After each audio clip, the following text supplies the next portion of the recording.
When we think of Chaos Space Marines in Warhammer 40K, we think of the World Eaters, the Plague Marines, the Word Bearers. But before they were corrupted by Chaos, they were the Warhounds, the Dusk Raiders, the Imperial heralds.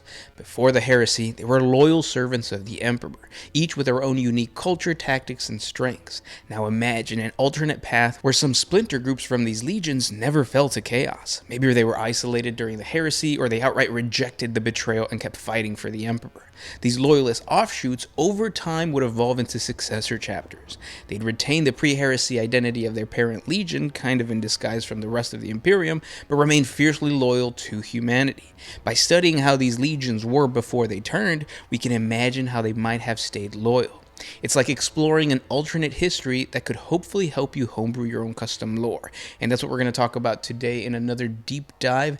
Let's start looking at Loyalist World Eaters, aka the Warhounds. The origins of the Warhounds are shrouded in fragments of a blood-stained history and the bitter whispers that survive the inferno of the Siege of Terra during the Horus Heresy. What little remains is a patchwork of conflicting accounts, secondhand testimonies from allies who bore witness to their wrath, and the half-forgotten tales of those who lived in fear at the Red Maud Warriors. Unlike other legions, whose recruits hailed from specific techno-barbarian tribes or warlords, the 12th was drawn indiscriminately from all of Terra's warring factions. Yet faint threads of evidence suggest a grim experiment may have taken place, a ruthless psychological culling to identify the most savage and unyielding slaves of the conquered empires. Whether such dark practices truly shaped the legion while it was still loyal to the Imperium, or whether the 12's ferociousness was an inevitability caused by their Primarch's Geneseed, remains a question lost to time. From its inception, the 12th Legion was marked as unbridled aggression. Its warriors were sear-hot blades of rage, untempered by fear or restraint. Among them rose a beast of a man, Imbram Greer, a figure of such singular brutality and ambition that he quickly claimed the mantle of Legion Master, steering the new 12th into an apex predator amongst predators. The 12th Legion's baptism in the fires of the Unification Wars came at the Sapphic Liberation. Like living storms of blood and iron, they were hurled against the enemy's fortifications, battering them down with sheer ferociousness. Though their numbers were few, their unrelenting savagery turned the tide.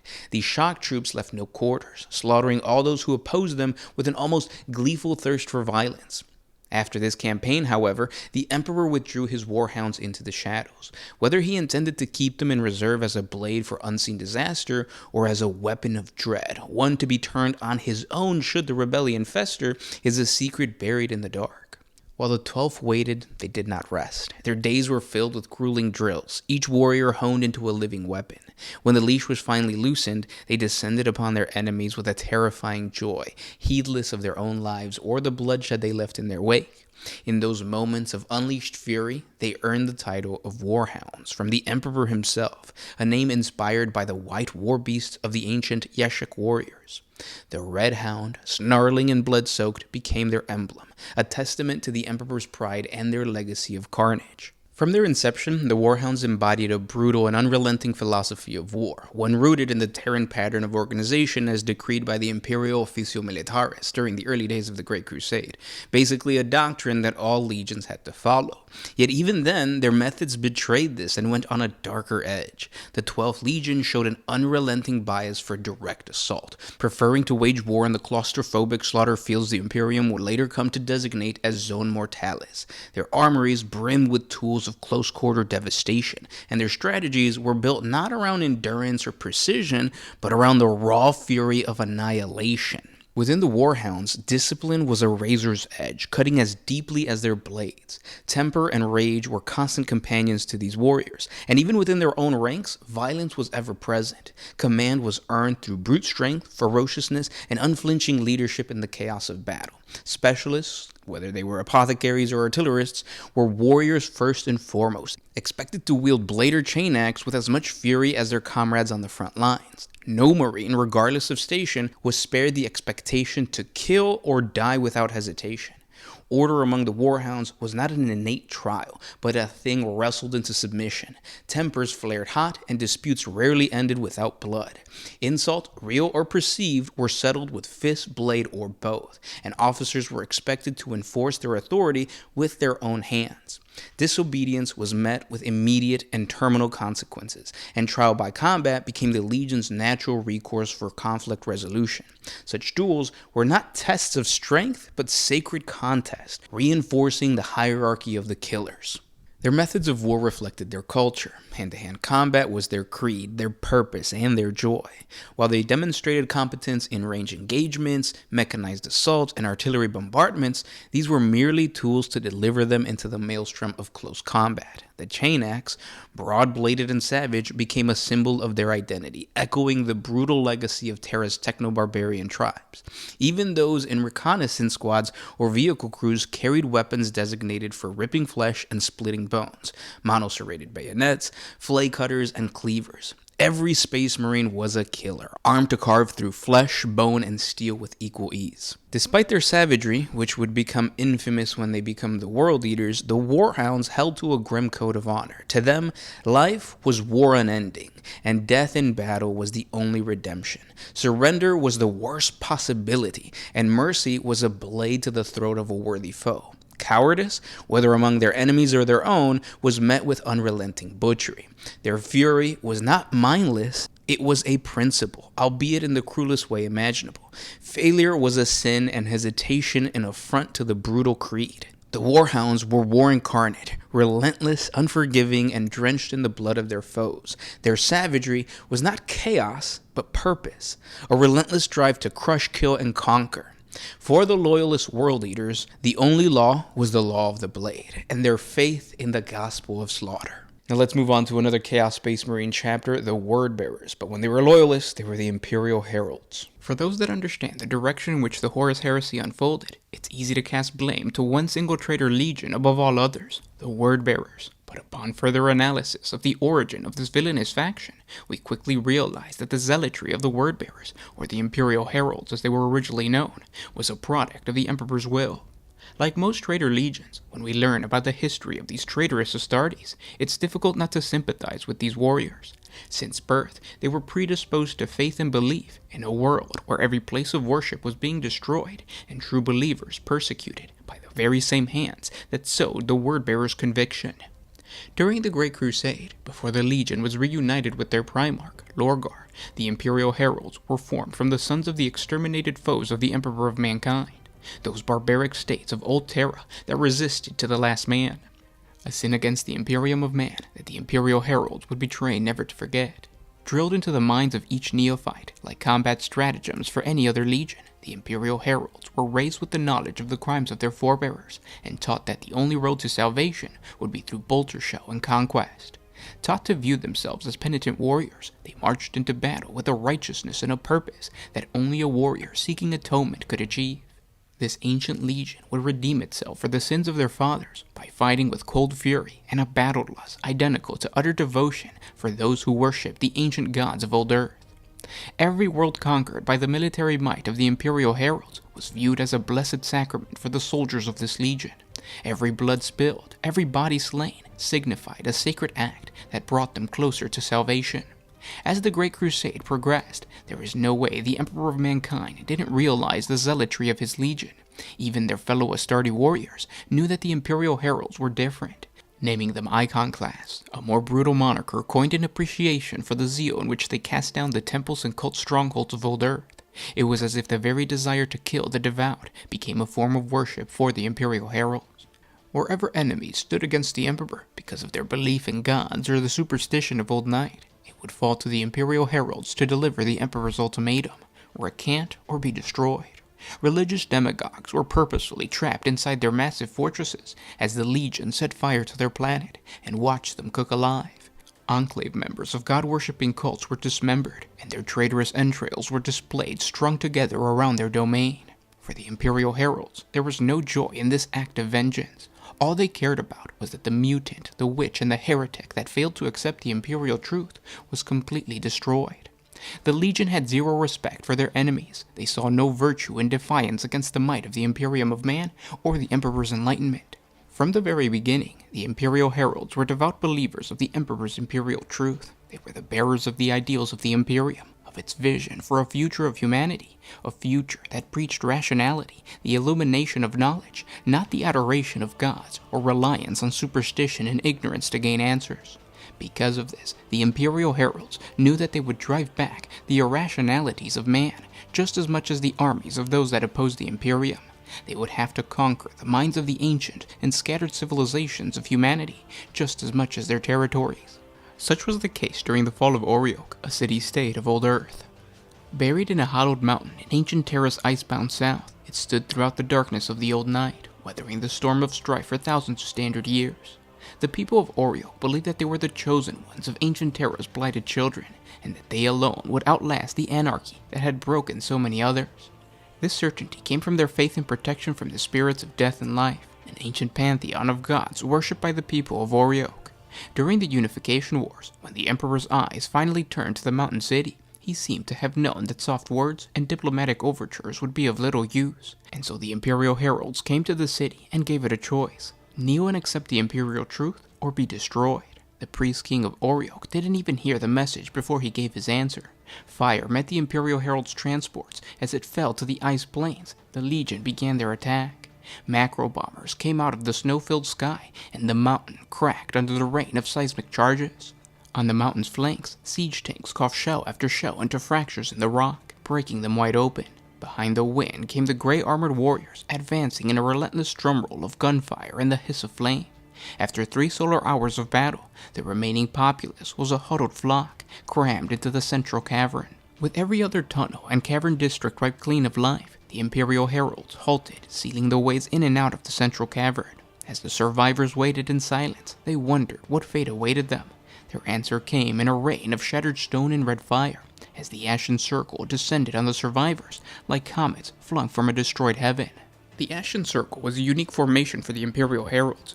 Equipped with jump packs, these fast-moving infantry units scoured the battlefield searching for the enemy's religious icons, charismatic leaders like priests or champions, battle flags, or any other structure of faith.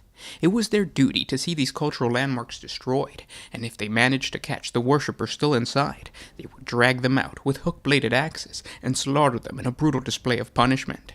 The unit's preferred method of destruction were the Imperium's deadliest incendiary tools, like flamers and phosphact weapons. They all burned, none were spared, and when it was done, the Legion overloaded the geothermal power plants beneath the mountain, causing lava to fill the caverns, swallowing the stone idols and exploding the city-state from the wounds in the mountain's flanks. So fell Orioke, the message of its death carried across ancient Terra and beyond. Faith in false gods would bring only ruin and ashes. Once the Sol system was unified, the Imperial Heralds began to recruit from those children that showed a supreme devotion to the Imperial truth. They were to be the bearers of the word of the Emperor. When such a mantle was bestowed, it was never removed. Some, on seeing such a warrior, would surrender and renounce their false beliefs. Others would refuse. Many heralds would die at the hands of defiant enemies, pulled down by human hands after slaying hundreds. But always after the black-clad heralds, the gray warriors would come with fire and thunder for change. The wars enacted by the Imperial Heralds were direct and functional, while other legions fought in a manner that mirrored their nature. To them, warfare was simply a tool to be applied. The true war existed long before a bullet was fired, and would last long after the last drop of blood had fallen. They were warriors in a war fought in the realm of belief, a war in which the truth was the only real weapon. Once conquest was achieved, the Imperial Heralds would seek out works which spoke of powers of sorcery, false gods, and irrationality. They emptied libraries, divided the continent into truth and falsities. Idols and trappings of worship would be cast down and pulled from the temples and shrines. Those who had preserved the poison of false beliefs would be dragged to the pyre, made of books and carved statues. All would burn together. Those who had been freed from the shackles of ignorance would be given a choice: embrace the imperial truth or join the pyre. Finally, the great buildings which had sheltered the lies of the past would be pulled down and reduced to dust. Only then would most of the superhuman warriors depart, leaving the saved population to their newly illuminated lives. And although it is easy to focus on the military might of the Imperial Heralds and the cruelty they displayed to their foes, it's also important to realize that conflict was always a secondary solution for them. So long as the enemy was a human empire shackled into some religious doctrine by the effects of the old night, the Imperial Heralds always granted them salvation through diplomacy. It is this unique method of conquest that set the Imperial Heralds apart from many of their other brother legions. Even before they met the Primarch, they understood that killing everyone that stands before the Imperium would only lead to a kingdom of ashes, therefore spreading the ideals of the Imperium of Man and being a walking example of the glory of the Emperor was far more important than complete annihilation of the foe. In this more accurate light, we can see that the once Loyalist word-bearers were far more complex than how the Imperium remembers them after the Horus Heresy. Yes, they were unrelenting and deadly, but they spread enlightenment to many worlds. Entire populations were freed from oppressive religious rulers, manipulating and abusing their population. Not only did the Imperial heralds liberate these people, but they also taught them how to defend themselves from ideologues by seeding the planet with the wisdom of a progressive and, more importantly, secular imperial truth. It's actually really sad to know that once united with their Primarch, the Imperial heralds would become the very same villains they fought so righteously to eliminate. Once Lorgar took over the newly named Word-Bearers, they spread his own faith, a faith that would go on to doom humanity for centuries to come. Lorgar was able to do this by capitalizing on the Legion's Achilles heel, their deeply ingrained zealotry towards belief, a flaw purposefully created by the Emperor of Mankind. And once again, it becomes the Emperor's fault that yet another one of his legions would go on to betray him. With this understanding, we can go speculate what the outcome would be if any Loyalist word-bearers held on to their beliefs of the Imperial truth and survived the Horus Heresy. If for some miracle, these Battle Brothers would go on to form a second founding chapter and continue to fight for the Imperium, would they go to battle with the same passion to spread these ancient ideals of the Imperial truth?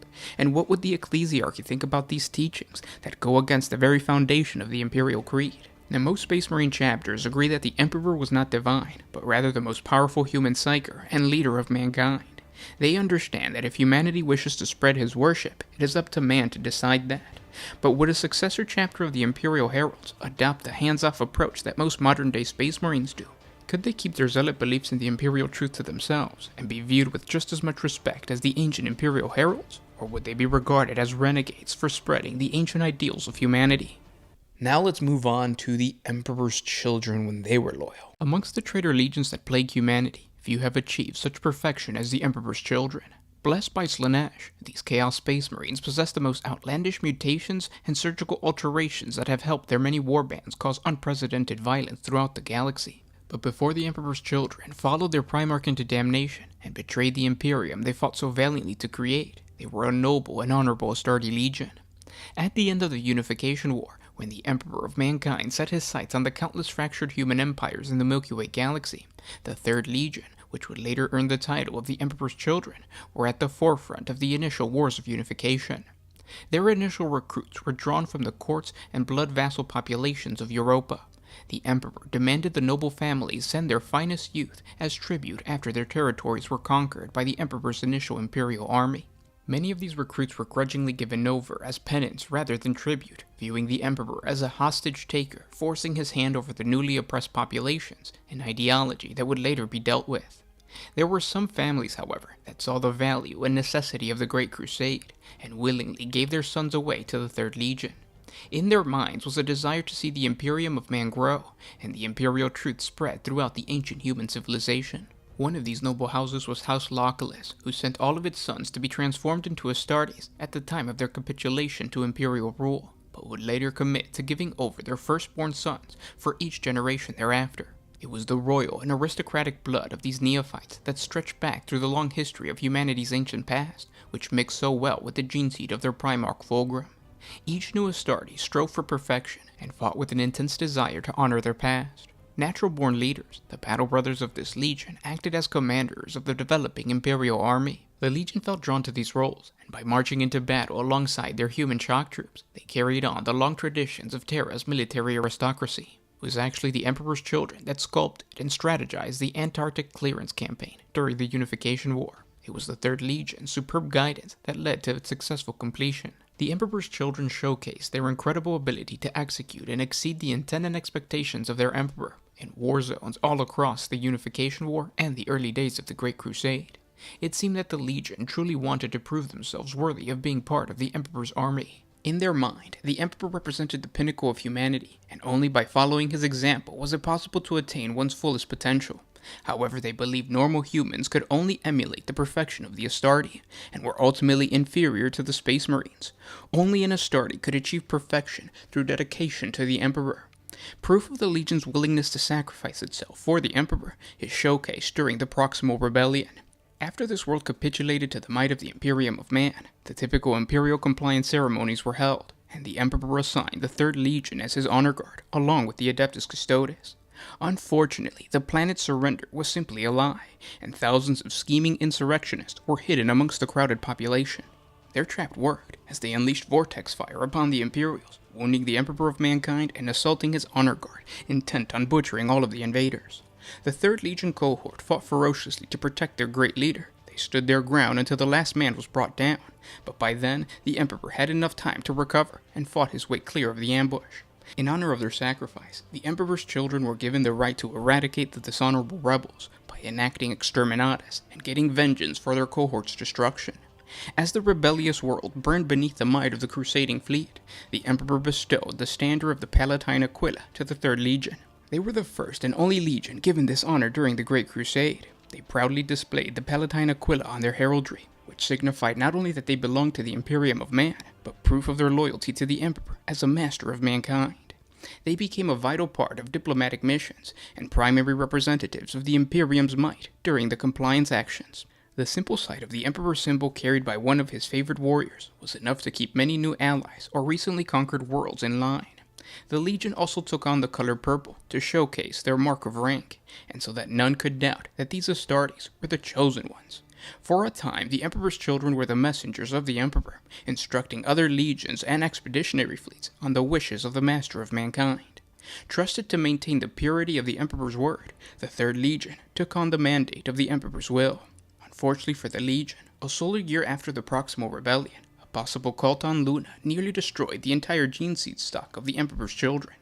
Luna had been brought into the Imperial fold because the Emperor needed the moon's advanced knowledge of genetic manipulation that already existed prior to the Great Crusade. Using their sophisticated gene labs and aided by the Selena gene cults there, the Imperium was able to produce and equip new Space Marines at an unprecedented rate. But before the 3rd Legion's Geneseed was transported to Terra's moon, it was destroyed by a hijacked defense laser operated by a resistance group of Selenite cultists that refused to accept the Imperial truth. This catastrophe was not only devastating to the 3rd Legion, but also the Imperium as a whole. Luckily, a few Geneseed reserves had been kept in the gene laboratories on Terra, but the successful and critical Separatist assault had to be concealed by the Imperium.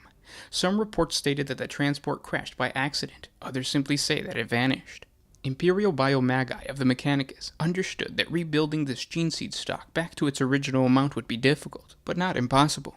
Unfortunately, yet another tragedy struck when an outburst of viral blight broke out in the Geneseed vaults of Terra. The Mechanicus tasked with safeguarding this Geneseed tried the best they could to hold the virus in check, but this artificial alien blight was impervious to treatment, until finally the Emperor discovered a way to destroy the infection, but by then the 3rd Legion's Geneseed was completely gone. Without Geneseed stock and their Primarch still lost, the Emperor's children would have to resort to replacing their losses through progeniod gland collection from their dad. The Legion would eventually die if they didn't discover their Primarch soon. Without a doubt, losing the 3rd Legion would have been devastating for the Imperium. The Emperor's children were paragons of martial excellence. They scored those who did not meet their own perhaps unattainable standards. Their methods of waging war were pure perfection, as actual strategic planning met flawless execution. There were some within the Imperial army that called them arrogant and vainglorious, but the Legion's warriors were always ready to answer any such slight with blood. Blood duels became a fundamental part not only of their training, but also of their psychology. The duel was the ultimate expression of a warrior's skill and prowess, a mirror which reflected his essence.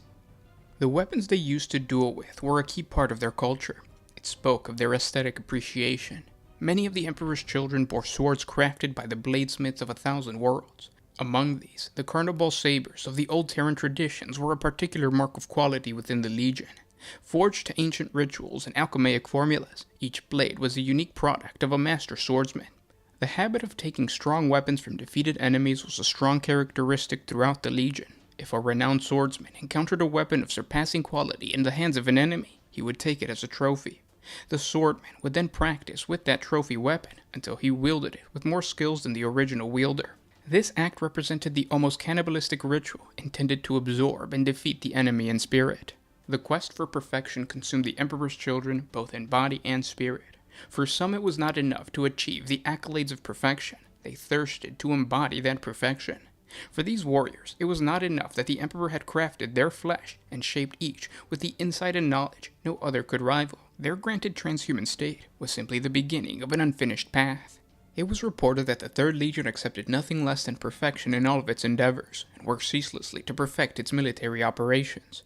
Each and every Space Marine trained every waking hour for their assigned task, whether it be a foot soldier, driver, gunner, scout, or even a sniper. Every aspect of battle was analyzed and used to their advantage, from terrain and weather to deployment and reserves. Nothing was left to chance. In combat, the Emperor's children were as brave as any Space Marine who ever lived, sustained not merely by an example of their peers, but by a deep individual belief in their duty. They fought to the best of their abilities in all conditions, whether the battle was a massive planetary assault or a simple patrol. It was widely believed that no Space Marine of the Emperor's children had ever been routed in battle. Similarly, the Third Legion was highly demanding of the forces they allied with. Any sign of hesitation or inefficiency in the Imperial Army units serving alongside the Legion, or even amongst their battle brothers, was not tolerated. The main guiding principle of the Legion was to lead by example, which was ingrained in every single fiber of the Emperor's children. They had little patience for any other regime. If the Emperor's children would have remained loyal during the Horus Heresy, their intense drive for perfection would have made them one of the Imperium's most flawless chapters. Now let's move on to the Death Guard, aka the Dusk Raiders. Before the Imperium of Man feared the sight of the traitorous Death Guard, the Legion was a stalwart defender of humanity. Each and every battle brother was perfectly equipped to endure and prevail against any foe encountered on the battlefield. Before they were reunited with their primer Perturabo, the Legion was referred to as the Dusk Raiders, and they fought with the surety that only such an adaptable military force could achieve. Like the rest of the Astarte legions, the Dusk Raiders were created towards the end of the Unification Wars and the beginning of the Great Crusade. The majority of the first recruits were drawn from Holy Terra itself, specifically the ancient and warlike clans of Old Albia, which were situated in the southeastern part of Europe. The Emperor of Mankind chose the Sons of Albia not just for the Dusk Raiders, but also the Night Lords and the Iron Hands Legion. There were two major reasons why the Emperor chose Old Albia. Firstly, by collecting the strongest and most resilient warriors from their old rival, the Emperor ensured that the techno-barbarian warlords remained loyal to the Great Crusade. Secondly, the Emperor wished to incorporate the martial traditions and old bloodlines of Albia into his crusading force. By absorbing their children, the Emperor inherited the warrior spirit of an old nation that had held power on Holy Terra for so long during the Old Night. It adopted the history of this ancient human culture. It was the ancient Albion warriors, led by the relentless warlord, Narthan Doom, that saw a tremendous victory over the ancient Pan-Pacific Empire during the Age of Strife. Eventually, the people of Old Albia earned their freedom from the tyrannical descendants of the unspeakable king through brutal wars of attrition. It was no surprise to the Emperor that Old Albia refused to surrender or plead fealty to the Imperium of Man during the Unification Wars. Having cast off the shackles of tyranny, they were not going to accept any other ruler without a fight. Instead, the Albions met the Emperor's regiments of Thunder Warriors with their own battalions of steam-belching proto-dreadnoughts and heavily armored Ironside soldiers. In battle after battle, the forces of the Unification were held in check, although at the shattering cost of the Albions, who would not give in despite the Imperial onslaught. Impressed with the Albions' martial temper and indomitable courage, the Emperor called for a ceasefire and sought victory over the warlord clans through peaceful negotiations. Understanding that to crush them by force alone would entail a grinding war of attrition that would only serve to decimate his own forces and gain him nothing but a handful of ashes as a prize of war. Eventually, the Emperor chose to pursue peace despite counsel against this action by his generals. The Mentor of Mankind approached the ancient warrior nation, unarmed and clothed in white and crimson. The Emperor spoke of the warlords' parliament and laid before them a vision of a future of mankind, reunited, and of tyrants toppled and nightmares slain. He offered them glory amongst the stars, and most importantly, redemption for the many hundreds of years of kinslaying and bloodshed. To the shock of many, the warlords of Old Albia accepted the Emperor's vision. In doing so, the Albion clans became amongst the Unification's most zealot supporters, although still untrusted by many, lending their warriors and secrets for the Emperor's eyes alone. Most importantly for the future of humanity, the Albions sacrificed their sons to become the first Space Marines. These warriors were spread throughout the legions, but their stoic temperament matched best with the Geneseed of the indomitable Dusk Raiders. As a matter of fact, the name Dusk Raiders was bestowed onto them because of the battlefield tactics inherited from the old Albion warlords. The Legion preferred to conduct all major ground attacks at the fall of night, When the shift of the light confused the enemy, they utilized the encroaching shadows from a disappearing sun to advance across the battlefield, making it seem as if the Legion rose from the darkness. Many armies would simply run away from the fear caused by this terrifying and mystical assault. Their reputation became synonymous with the chilling grasp of death. In defense, they were stubborn and unmovable, able to stand unwavering against the heaviest fire and hold their position against any enemy to the last living body in the bolter shell if needed. In attack, they systematically destroyed a given target, crashing upon an enemy with wave after wave of armored bodies, excelling in close-range fights and bloody attrition. Their gray and unadorned power armor began to carry symbols of rank and decoration. It once carried the armorial imagery of the Ironsides of Old Albia, and most telling, their right vambrands, gauntlets, and shoulder plates were painted the deep crimson of dried blood. Now they symbolized the red right hand of the Emperor's justice, where once it had proclaimed the murderous reach of the Pan-Pacific Empire's unspeakable king. The Dusk Raiders adopted the Legion's badge of a half skull with a setting sun on the other half. This, of course, was a representation of the Legion's favorite battlefield tactic, and as a way to pay respect for their ancestors of Old Albia. This extreme pride for their past would cause friction once they were reunited with their Primarch Mortarion, and recruits began to come in from the feral world of Barbarous.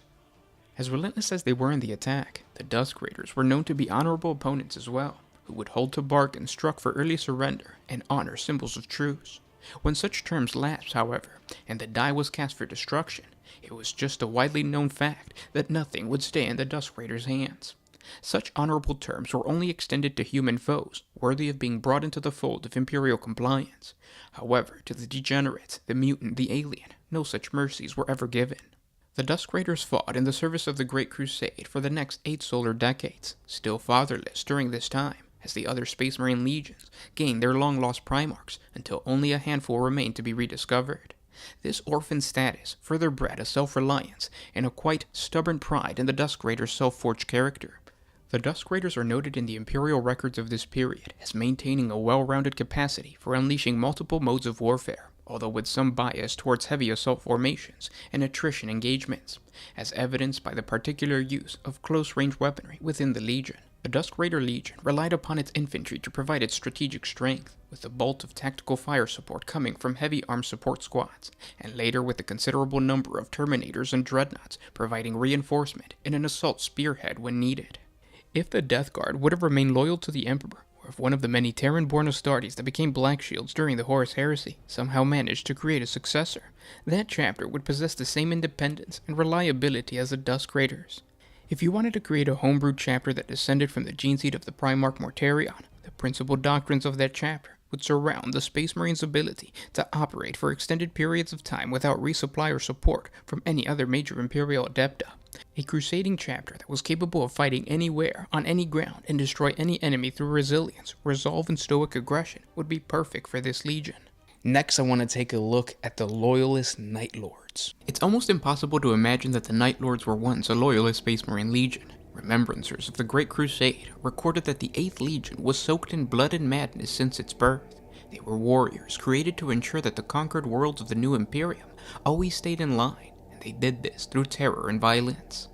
They were true villains since their inception, given free rein to act as monsters and demons that would scare entire worlds into submission.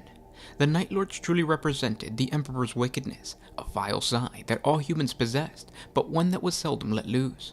Imperial savants gather that after witnessing the savagery of the Unification War, and knowing that countless vicious warlords held power over the scattered human colonies, the Emperor's intentions for his sons were a simple one. He required the Night Lord's cruelty to drag the barbaric empires of the Age of Strife into his glorious Empire of Light. To complement the Night Hunter's sadistically cunning Geneseed, the Emperor chose the prison sinks of ancient Terra as a recruitment source for the 8th Legion. In vast caverns filled with half-crushed ruins of millennia, there lived men and women who had transgressed against the laws of their masters. Condemned never to see the light again or breathe free air, they lived out their lives in fear and blind darkness.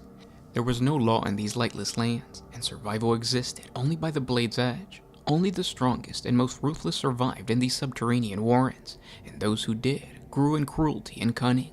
Fed by a constant influx from the hive cities above, the prison sinks were an ever-hungering gate to madness and murder. With millions of prisoners trapped under the massive hive cities of humanity's homeworld, It wasn't long before prison gangs developed dark and brutal societies where infighting was common, and when victory was achieved, the most valuable spoils of battle were women and weapons. Amongst the bloodshed and rape, children were born, cradled in the dark and raised amongst death. Those who lived over a standard decade were pale, silent creatures who adapted themselves to move without making a sound. In these grim-filled corridors, these little ones killed without remorse. To them, an enemy's death represented an achievement that brought them another day. The prisoners called them the Night's Children, and for those not born in the prison sinks, these murderers were a terror to encounter. It was from these pale children that the Emperor of Mankind would create the first warriors of the 8th Legion.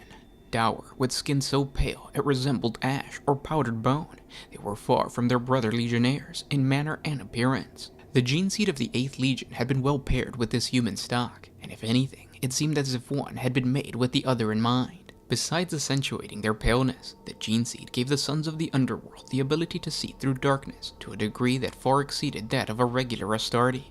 This gift was also a curse, forcing them to see the light of suns and stars through filters and flare buffers. Even though they now walked in the light of the world above, the warriors of the 8th Legion always walked in darkness. The first use that the Emperor found for his 8th Legion was to bring to heel those that believed that the sins of the past could live on in this newborn Imperium of man. Several of those who had bent their knee to the Emperor had done so because they believed that it was their only choice. Others had seen the empires of the techno-barbarian warlords rise and fall, believing that the Imperium of man was also just a temporary arrangement. Crimes against the new order of the Imperium took many faces, from the Saragon enclaves whose gene atrocities continued in secret, to the psych breeding of the court of Antaeus and the March of the 10 Million. They all showed that even in the face of the Emperor's might, some would fall back into the ways of the old knight. When such crimes required not simply crushing, but retribution, the Emperor deployed the 8th Legion. Such actions seemed well suited for the 8th Legion, whether as a consequence of their genetic inheritance or a combination of their origins and indoctrinations. The warriors of the 8th seemed to have tended towards moral absolution and a drive to enact retribution. There were no shades of gray for the Night Lord's moral universe, no degree of guilt or innocence. Truth and falsehood was as day is to night, invisible and unqualified. The dark was the realm of guilt, lies, and monsters. Those who dwelt in the dark knew only the language of blood, the message of swift and merciless retribution to their actions. Justice brought the light of darkness, and justice was neither warm nor caring, but as indifferent and cold as the edge of a knife. This inherited ideology was strange for a Space Marine Legion. It was clear that the Emperor created the Night Lords as warriors of darkness that were meant to infiltrate and fight a war for a future of pure light, but by doing so, they would create an empire that wouldn't allow them to exist. Like the Thunder Warriors of the Unification War, the Night Lords were a means to an end, and once the crusade was complete, their purpose would become obsolete. It was apparent that other Space Marine legions would easily maintain compliance, and the need for terror and shock in a galaxy controlled by the Imperial truth would be no more. Once we understand how the false Emperor clearly poisoned his sons with pure evil for his own selfish agenda, it's not difficult to sympathize with the Night Lord's betrayal. In a way, the Corpse Emperor planted the seed of his own demise within this Legion of Darkness. Now there are some clearer minds that understand that the role of the Night Lords would never truly end, for the galaxy was filled with darkness and it could never be fully illuminated. And just like humans, every empire needs a little bit of malice. If the Night Lords would have never taken the side of the traitor Horus during the Horus Heresy, perhaps the Loyalist Night Lords would be one of the Imperium's most powerful weapons against the enemies of mankind. Using their own unholy tactics against them, the Night Lords would terrorize Xeno raiders from even thinking about harming humanity. They would stalk the streets of the Imperium and prey on the cultists who wished to follow a path of darkness, and they would punish the mutant for defiling the purity of the human form. The Imperium's need for the violence that the Night Lords inherently displayed will always be questioned by Imperial savants. Nevertheless, the one thing we cannot question is that at one point, the Night Lords were a Loyalist Space Marine Legion. And the last chapter we're going to take a look at in this deep dive is the Iron Warriors. Before the traitorous Iron Warriors turned against the Emperor of Mankind and allied with the War Master Horus, the 4th Legion was a ruthless and effective Loyalist army capable of tearing down any impregnable fortress or citadel that dared stand in the path of the Emperor's will. The first recruits of this unrelenting legion came from Holy Terra itself, the children of the warlike gun tribes, blood cults, and tech enclaves in the surrounding areas of the Euro Plateau of Sek Amrak, a region of ancient Terra that was pacified with fire and bolter during the Unification War. Although this region had rebelled against the Emperor after its conquest, the area rapidly became one of the most stalwart of Loyalist domains. Documentary evidence attests that the 4th Legion's Geneseed showed an above-average adaptability, and the rate of implant rejections were notably low, particularly in comparison with difficulties in large-scale implantation encounters with the progenioid type, which would not be eliminated until the acquisition of the gene labs of Luna. This advantage meant that the Loyalist Iron Warriors' fighting strength was built rapidly, expanding to several fully battle-ready battalions, while some of the other legions were still unable to reach that battle readiness. The Loyalist Iron Warriors fought first on Terra, breaking down any resistance to the new Imperium of Man. They then moved forward with the Imperial Army during the pacification of the Sol System. Testaments of these conflicts can be found in the surviving frescoes in the Imperial Palace, one of which was the key battle of Mariage during the Venusian campaign, where the Emperor himself took direct command of the Iron Warriors and broke the back of the deadly litho-golem armies of the War Witches. The serried ranks and proud steel banners of the 4th Legion stood high above the crumbling ruins of those mutant abominations. These victories were rewarded with primary resupplies of the newer classes of weapons and engines of war, as they were made available from the Emperor's alliance with Mars. To replenish their ranks, the Loyalist Iron Warriors were also given a short-term increase of Terran recruits that were originally intended for the Emperor's Children Legion. With these boons, the 4th Legion became one of the most numerous of the Legiones Astarte during the early years of the Great Crusade, enabling its forces to successfully split between several early expeditionary fleets.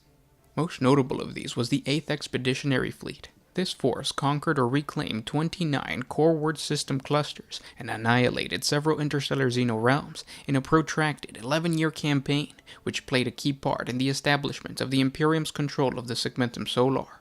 All were achievements from which it was recognized and commemorated by the Emperor of Mankind. The Loyalist Iron Warriors took from the 8th Expeditionary Fleet the emblem of the winged bolt as its first heraldic device and displayed its battle honors with pride, carrying them as Vixalan standards before the dauntless columns of its legionnaires as they advanced into shot and shell across dozens of worlds. As the forces of the Great Crusade went beyond the boundaries of the Segmentum Solar, pushing onward with the Great Crusade's expansion, several sources note that the 4th Legion quickly lost any specific ties to Terra, either by culture or indeed recruit intake pattern, although as it pushed ever onward at the forefront of the expansion, its military formation always remained rigidly unchanged. The 4th Legion's bloody-minded tactical stubbornness came to bear during the Imperial Compliance Campaign on the Forge World of Encaldion in a grueling year-long action. Although victory was eventually achieved, the operation would see the near annihilation of the 8th Expeditionary Fleet's frontline forces in what was arguably a needlessly costly fashion. During this battle, the Legion refused to withdraw from the field after the initial assault unraveled in the face of unprecedented and unexpected counterattacks. They fought on regardless, adhering to the battle plans already in tatters. Nearly 29,000 of their numbers fell in a single engagement before enemy forces were worn down by bloody attrition, including many of the Legion's most veteran units, making this battle one of the most costly of its age. However, the Legion's method of warfare was astonishing. Regardless of circumstance or enemy, the Loyalist Iron Warriors were able to overcome any obstacle or difficulty they faced, applying force of arms alone rather than cunning stratagems or bloody-handed heroics. These combined factors set them out as being increasingly different from many of their brother legions, as by this period of the Great Crusade, most Space Marine legions were now divergent from the basic Terran pattern set as a template during the first muster. This pragmatic yet effective warfare labeled them as unimaginative, robotic, and even honorless fighters in the minds of certain other Space Marine legions. Conversely, to some within the Great Crusade's high command, these traits were positive factors, making the 4th Legion arguably more reliable in deployment than most of the other esoteric legions, and more ready to meet command from outside their own legion without any complaint. Because of this, the Loyalist Iron Warriors were increasingly used to fight in glorious but vital campaigns of backbreaking attrition and drawn-out bloodshed, and they became in short a workhorse legion, relied upon both for their martial power and their reliability in following orders to the letter. The Iron Warriors followed a simple method of warfare. They commenced every battle with a sustained artillery bombardment, utilizing every weapon at their disposal. The basis of this was a complex fire plan in which every weapon was directed with the utmost care at the optimum target for maximum effect. Whenever possible, the Iron Warriors would coordinate with the Titan Legions to add to their own considerable firepower. This emphasis on artillery and mechanized warfare meant that the Iron Warrior forces often fared better in siege warfare and armored advances towards enemy territory. Whenever possible, field fortifications were used. Iron Warrior doctrines included extensive use of fortifications to occupy the maximum number of opponents while using the absolute minimum number of troops. This in turn kept the bulk of the Iron Warrior Marines fresh and available for assaults, and allowed them to achieve superiority elsewhere. When the Iron Warrior forces launched a planetary assault, they always began with an intense orbital bombardment, which would pressure the enemy into surrender without a single Iron Warrior having to land on the surface. They fought repeatedly in thankless sieges and protracted suppression campaigns, which demonstrated the might of the Legion of Astartes to secure victory, but which carried little renown. They also undertook the garrisoning of worlds too dangerous for any but Space Marines to hold. The 4th Legion had a single charter course whose direction lay in the hands of others, to follow the orders of the Great Crusade, whether it was a task to fight or die. From warzone to warzone, the 4th Legion went without respite or fanfare, taking bleak pride in its largely thankless work. And at last, the Legion subtly changed, just as its formerly great strength in numbers was bled through attrition, and its brother legions outpaced it in glory.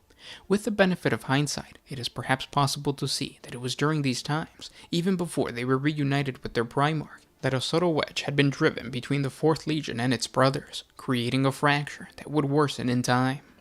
I hope you guys enjoyed this video and it helps you homebrew your own lore. Yes, you could take a Chaos Space Marine chapter and get their core, their essence, and turn it into a successor chapter. In the following videos, I'm going to be trying to create more homebrew style lore for all newcomers who want to create their own legions, chapters, etc. Thank you guys so much for listening, and we'll talk tomorrow. This was Gersh1 with One Mind Syndicate, signing out.